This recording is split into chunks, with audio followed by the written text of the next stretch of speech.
San Diego News Now. Back from war, but not out of harm's way. Next, warrior transition. How to deal with the psychological challenges facing service members returning from deployment.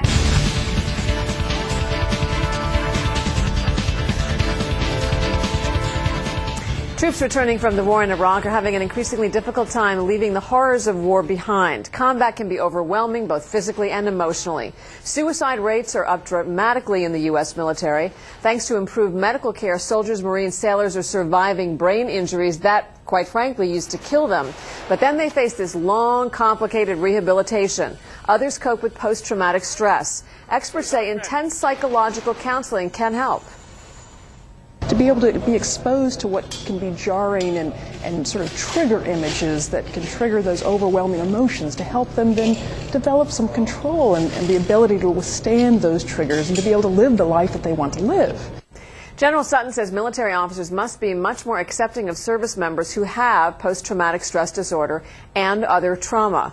And our military expert, Jay Kopelman, who is a Lieutenant Colonel, U.S. Marine Corps retired and Executive Director of Freedom is Not Free, is here to talk about it. Jay, thanks again for coming back. Yeah, my pleasure. How do we help these returning troops become psychologically healthy? Well, I think that the first thing that has to happen is that the troops need to be treated at the point of the injury, if you will, because that's what post-traumatic stress disorder is. It's a psychological injury.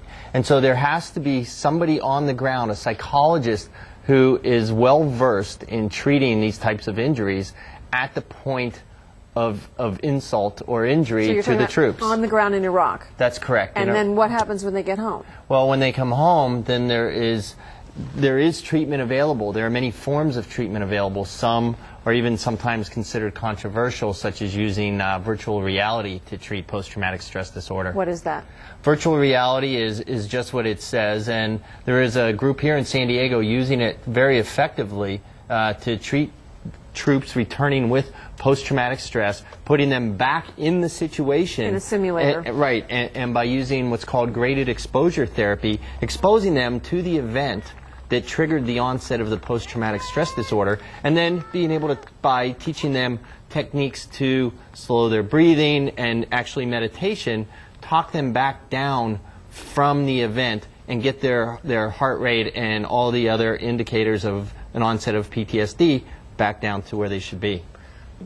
There are people who say the system really is broken, that the psychiatrists and the medical professionals here stateside really just don't get it, that you really have to have been there in order to understand it. So does the system itself need to be tweaked?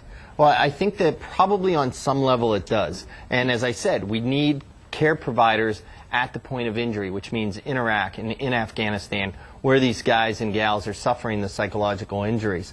But as far as entirely redoing the system, perhaps tweaking it is necessary. I think that some people get it better than others, and some people, even in the medical profession, just are not properly trained to handle the situation. Plus, you put together the numbers coming back with these psychological injuries, that is going to complicate things even further. All right. It's a huge problem, which is not going to be solved today. Not today, unfortunately. Thank you, Jay, for being with us. My pleasure. Okay, Catherine?